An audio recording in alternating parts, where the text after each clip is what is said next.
Welcome to the very first Britflicks.com film show. My name's Stuart Wright, and listeners to the podcast will be familiar with my voice, but maybe not the sight of my face. So, hello, and this is what I look like. We are filming this from E17 in East London at the Alford Road Social Men's Club as guests of Stowe Film Lounge. We're filming this just before a Q&A that we're going to be filming with John McClane, the writer-director of Slow West, film starring Michael Fassbender and Ben Mendelsohn, among others. Right then, first item on the agenda is the very limited, I say limited, 5,000, Arrow Video 4-disc Blu-ray HELLRAISER collection called Scarlet Box, which is, I think it's out now, but I don't think anybody can get it anymore. I think they sold out the minute they announced it, like a lot of these limited edition DVD stuff. Horror critic Scott Weinberg said it best when he tweeted earlier this year, "My theory is that each Hellraiser movie gets just a little bit worse. By the time you get to Revelations, aka Part 9, you truly are in hell." So it made sense that the limited edition 4-disc box set sticks to just parts 1, 2 and 3 of the Hellraiser line.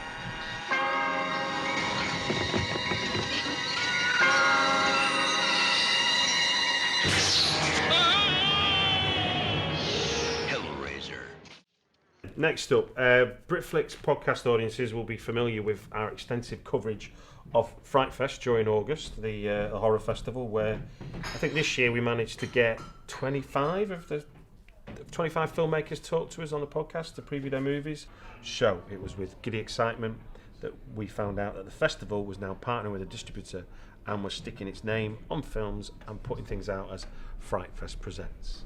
Fright Fest is the first batch of them is 6 films, 3 of which are British. The British films are Estranged, After Death, and Aaaaaaaah. I tried to do that on the podcast when I interviewed Stephen, and I still don't feel right pronouncing a film Aaaaaah. You can pronounce it or Ah. This is what we discussed on the podcast. So just to go over that, and it's definitely, given the silly name, it is a bold and eccentric movie, which has been nominated for a Biffa. So I'm guessing Steve Oram will be quite excited about that.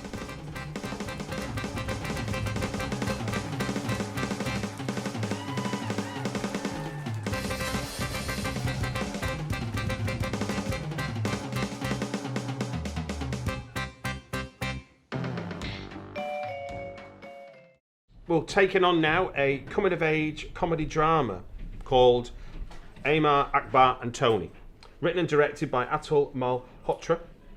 In his video interview with Ivo Bochenski, Malhotra said that there are nods in his film to Bollywood, blended with European indie styles, and you can hear that on the clip of the featurette.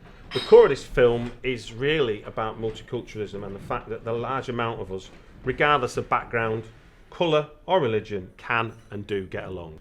In a review that Bochenski wrote, he said that the film is a colourful, quirky and sometimes enjoyable look at the British Asian community. And he said there's admirable intent and occasional characters such as Dev Sego's Mr. Singh who ring true in reminding us that life really is there to be lived. Tonally, he thought it was a bit mixed up. Didn't know whether it wanted to be a British Boys in the Hood, Terms of Endearment or Indian 4 Weddings and a Funeral. So it attempts all 3 just in case. So maybe people can get a sense of what it's about. I've not seen the movie, so I'm sort of taking Evo's words there. That's available to download from Monday the 2nd of November, so while we're recording this, that must mean it's out. Drug dealers, fraudsters, tax evaders. I can bring a lot of business to this film. We have a saying in Southall: persistence overcomes resistance. I'm sure stalkers have the same philosophy. You're such an idiot. I can't believe I'm going on a date with you. You want to marry an Indian girl, why? I grew up around here. You're Anita, right? I love Indian women. What kind of wife are you looking for? Oh, you know, someone traditional. I think I have someone that you will like. The reason that we're doing the show at the Stowe Film Lounge is that we're here to cover a screening of Slow West, John McClane's debut feature film. I've already given it a glowing 4-star review on the Britflicks site, and I'm really looking forward to this Q&A that Britflicks are going to be filming at the Stowe Film Lounge in Walthamstow, E17, East London.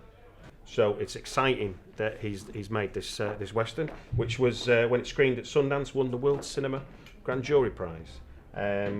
It's a Western, which the name would suggest, and it's set in 1870s Colorado, and provides a beautifully balanced sort of two-hander between the unlikely pairing of a bounty hunter called Silas, played by the very well-known Michael Fassbender, and Jay, the burgeoning, whose role is played by Aussie teen sensation Cody Smith-McPhee, who now he's growing up to be an adult, is unrecognisable from the boy he played in The Road, the dystopian future film. I mean, he's been in other films, but it did make me laugh when I realised that I'd seen him in a film, but obviously he's a child, and given he's only 19 now, he can't really be that old. Playing a 16-year-old boy who's travelled from Scotland to America to find the love of his life. Arms abroad, boy. Sir, I'm Jay Cavendish, son of Lady Cavendish. We're all sons of bitch. Keep heading west solo. You'll be dead by dawn. I take care of myself. Sure, kid. You need chaperoning. Let's drift. Survivors is a seems. I mean, I've not seen this film, so I'm basing my my views here on Britflicks scribe Jane Foster. It's a high concept kind of Brit horror thriller in the near dystopian future. The outbreak of a deadly virus sends the UK into a state of emergency, into a war it appears destined to lose. In a world without laws, without order, without anybody watching, how far would you go to survive is the question posed by this horror thriller. Jane Foster raved about this film and gave it a 4-star review. She said, "No frills for sure, Survivors maximises a simple, old noirish style of cinema and mixes it with dogma-esque simplicity, but with an enthusiastic and competent makeup department and just enough visual expression and fun to keep the film big enough for the large screen."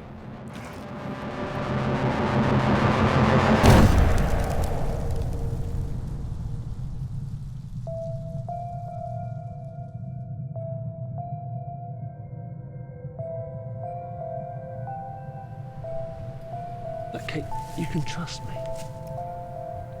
I can't know that. Steve Riley's documentary about Marlon Brando aimed to chip away at the man who was resolutely private and an enigmatic myth that came out of Hollywood, that ended up being a Hollywood legend. This was a documentary that I believe Steve kind of aim was to chip away at the kind of the Marlon Brando myth, the resolutely private, enigmatic man, Hollywood legend, who in many senses reinvented what it was to be an actor, but forever remained, enigmatic. And through his misadventures trying to get the documentary made, he got himself exclusive access to rare archives and audio recordings from the Marlon Brando estate, and really did set about on his quest to find out who Marlon Brando really was. Frida Cooper reviewed it when it played at the London Film Festival, and she said that the film is itself fascinating, not just because of its subject, but also for its refusal to take a conventional approach.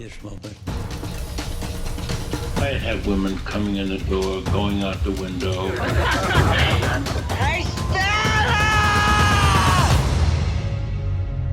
I just happen to be his mother. You are not anybody. I think that perhaps I failed as a father. I'm going to love you till I die, and we're going to love each other forever. Everybody feels like they're a failure. Everybody feels they could have been a contender. Looking ahead now to Boxing Day, and no punches, no knives, no guns will be pulled when two, not one but two, British gangster sequels are going to go head to head. In the red corner is Bonded by Blood 2. In the blue corner is Rise of the Foot Soldier 2. Here we go, rehearsing and action.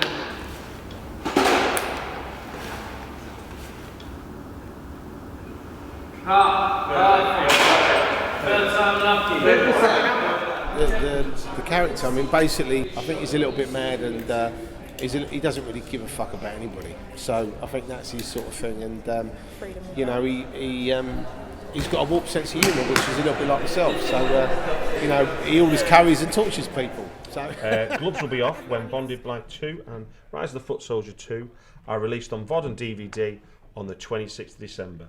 Who will have the bragging rights in early 2016? I knew that whoever killed Tony could still be out there.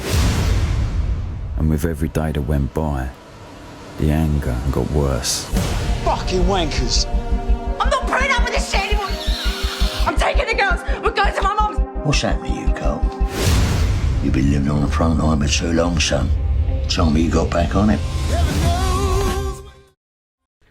Receptionist was inspired by difficulties faced by Jenny, the director, in finding employment in the aftermath of the 2008 economic crisis, and coupled with that, the tragic suicide of a friend who she subsequently discovered had worked in the sex industry for some time and had kept that from her. It's a feature film directorial debut for Jenny Liu, and as far as I can understand from what IMDb tells me, it's slated for release in 2017. So it's like her story and my own experience kind of inspire me. You know, I want to write something about people come abroad and then they look for their dream, they want to achieve something, but you know, the harsh reality made them, you know, some people just, you know, choosing different life.